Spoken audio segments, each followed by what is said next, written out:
Bonjour. J'ai fait un horrible rêve cette nuit et c'est peut-être bête, mais j'ai eu envie d'en parler, de passer par un objet pour dégoupiller tout ça et j'ai saisi cette caméra. Ce rêve, c'était que j'étais privée de toutes les libertés d'action que j'ai d'habitude. C'est-à-dire, je pouvais aller au boulot, je pouvais rentrer chez moi, je pouvais retourner au boulot, je pouvais retourner chez moi et c'est tout. Enfin si, je pouvais aussi faire les activités essentielles à ma survie, faire des courses, aller chez le médecin éventuellement, faire un peu de sport, 1 heure par jour, bref, tout le reste m'était interdit. Je me suis réveillée en sueur et j'ai pas compris ce qui se passait. Et je me suis dit, heureusement que ça n'arrive pas parce que c'est terrible. Ah mais en fait, c'est pas un cauchemar, c'est vrai, ça arrive. Et c'est ce qu'on appelle le deuxième confinement physique en fait, ben l'horreur, voilà. Et puis je me suis dit pourquoi ne pas profiter de ces 4 semaines qui nous sont annoncées de confinement physique pour nous déconfiner le mental.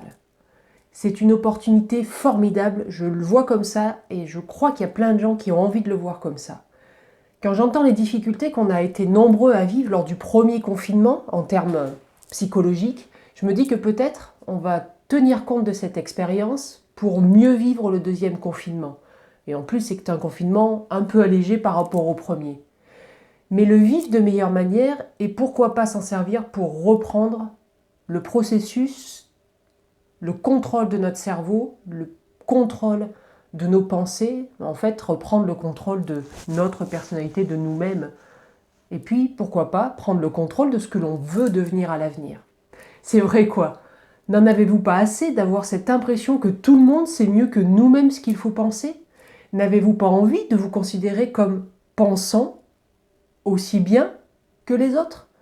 N'avez-vous pas envie de vous dire que vous savez ce qui est bon pour vous, que vous savez qui vous êtes et ce que vous voulez? Est-on toujours obligé de choisir un camp? Les anti-masques ou les pro-masques, les anti-vaccins, les pro-vaccins, les jeunes contre les vieux. Personnellement, j'en ai assez. Les 2 confinements ont généré chez moi un immense ras-le-bol du prêt-à-penser.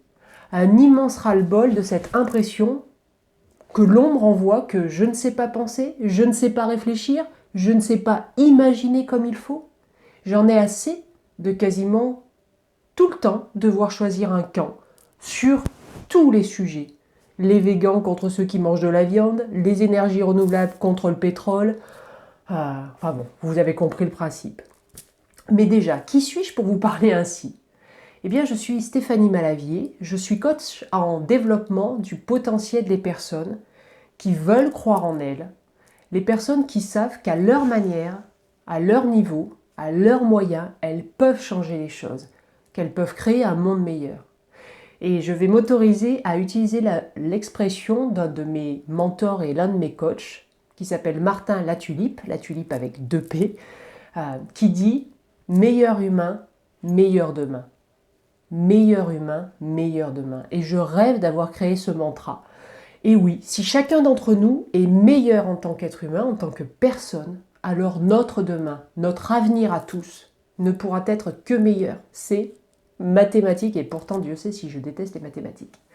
C'est ce que j'adore en fait, lorsque j'ai l'honneur et l'immense privilège d'accompagner les personnes, les dirigeants, des sportifs, des particuliers. C'est comme assister à une nouvelle naissance. C'est comme voir un cerveau sortir d'un carcan. Ces personnes ont tout le point commun de savoir qu'au fond d'elles-mêmes, il y a une meilleure version de ce qu'elles sont. Il y a une personne qui a un idéal et qui ne demande qu'à sortir. Mais vous-même, n'avez-vous jamais dit des expressions comme « j'aurais dû dire ceci, j'aurais pu faire comme cela, et si j'avais fait ainsi ?» Rien que de dire de telles phrases signifie qu'en nous, il y a quelque chose, une personnalité, des qualités, des compétences, des envies qui constituent une meilleure version de nous. Une merveille, c'était pas un lapsus, c'est une merveille. Cette version de nous, elle aurait dit cela, elle aurait fait ainsi. Donc si vous dites ce genre de phrase, c'est que vous savez qu'en vous, il y a cette meilleure version de vous. Ce qui manque, c'est le comment mettre au grand jour cette version idéale, c'est se déconfiner mentalement. Alors aujourd'hui, eh bien, je lance officiellement le mouvement des déconfinés du mental. Un mouvement où nous allons reprendre possession de notre esprit, de nos idées, de nos réflexions, de nos pouvoirs d'être humain. Par contre, ce n'est pas pour vous si vous pensez que ça va être un mouvement où on apprend les choses en 2 secondes. Je n'aime pas le fast développement personnel. Je n'y crois pas parce que ça ne marche pas ainsi. Personnellement, j'ai commencé à 13 ans à me développer alors que j'étais un enfant très timide, sauvage. Ça prend du temps, ça prend des réflexions, ça prend des actions régulières, quotidiennes, constantes. Ça dépend d'où nous partons et ça dépend de l'autorisation que l'on se donne pour aller vers, pour faire sortir la meilleure version de soi. Pour ce mouvement, je m'engage à faire une vidéo quotidienne pendant toute la durée du confinement, pour l'instant déterminé pour 4 semaines, et soit ça sera dans ce bureau que vous voyez, soit j'ai envie d'aller me balader avec mon chien qui est une source d'apprentissage phénoménale en termes de développement d'un être. L'effet miroir avec nous, êtres humains, est hyper apprenant.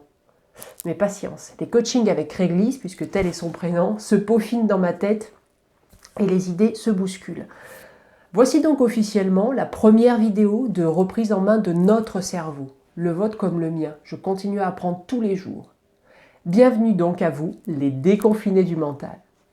Aujourd'hui, je vais vous parler de Viktor Frankl, un neurologue et psychiatre qui a survécu à 4 camps de concentration lors de la Seconde Guerre mondiale, entre 1942 et 1945 pour lui. Il a, en survivant à cette horrible expérience, on ne peut pas imaginer pire, il a développé la logothérapie. Il est parti du principe que l'être humain a la caractéristique de pouvoir donner un sens à ce qu'il vit. C'est ce qu'il a fait, Viktor Frankl. Ça lui a permis de survivre au camp de concentration. Donner un sens aux actes de la vie quotidienne qui pourtant n'en avaient aucun. Ils étaient tous des êtres humains traités comme des animaux, voire pire que des animaux. Ils n'étaient des non-êtres. Il a utilisé son pouvoir à lui, son pouvoir d'être humain, de reprendre le contrôle de ses pensées et de donner un sens à ce qui arrivait. Par exemple, il partageait tous ses repas avec les plus faibles que lui, alors que déjà les repas étaient si infimes. Le fondement de l'être humain est de donner un sens à notre vie pour pouvoir vivre une vie pleine de sens, une vie épanouie, une vie de bonheur, une vie qui donne envie. Une citation qui m'a marquée de Viktor Frankl, c'est « On peut tout enlever à un homme, excepté une chose. C'est la dernière des libertés humaines, celle de décider de sa conduite, quelles que soient les circonstances dans lesquelles il se trouve. Tout homme peut, même dans des circonstances particulièrement pénibles, choisir ce qu'il deviendra moralement ou spirituellement. C'est cette liberté spirituelle qu'on ne peut nous enlever qui donne un sens à la vie. C'est cette liberté spirituelle qu'on ne peut nous enlever qui donne un sens à la vie. Et j'ai envie de vous inviter à réfléchir au sens que vous voulez donner, que vous avez envie de donner à cette expérience de confinement, de nouveau confinement physique. Quel est le sens que vous voulez donner? Êtes-vous une victime de cette situation et donc vous subissez? Vous êtes comme sur un radeau, sans rame, sans moteur, sans voile et qui se laisse balloter par les flots? Ou êtes-vous un créateur de votre vie? Un créateur du sens à donner à cette nouvelle période de confinement?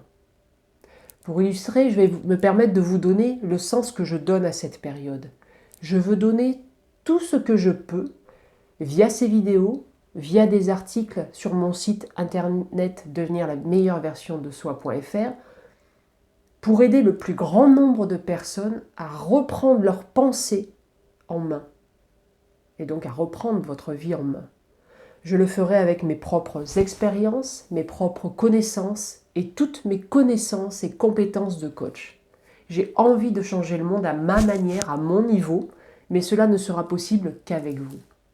Alors, pour aider à faire prendre ce mouvement, et si vous le croyez utile, si vous croyez en ce que je viens de dire aujourd'hui, si vous avez envie de participer, alors, cliquez sur le pouce sous la vidéo sur YouTube, cliquez sur le cœur dans la vidéo d'Instagram et likez sur Facebook. Et puis, partagez, diffusez, faites confiance à votre créativité. Si vous croyez en un tel mouvement, les déconfinés du mental, alors je suis persuadée que vous trouverez les moyens de le faire grandir avec moi.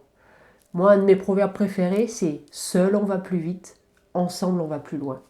J'espère qu'on ira loin ensemble.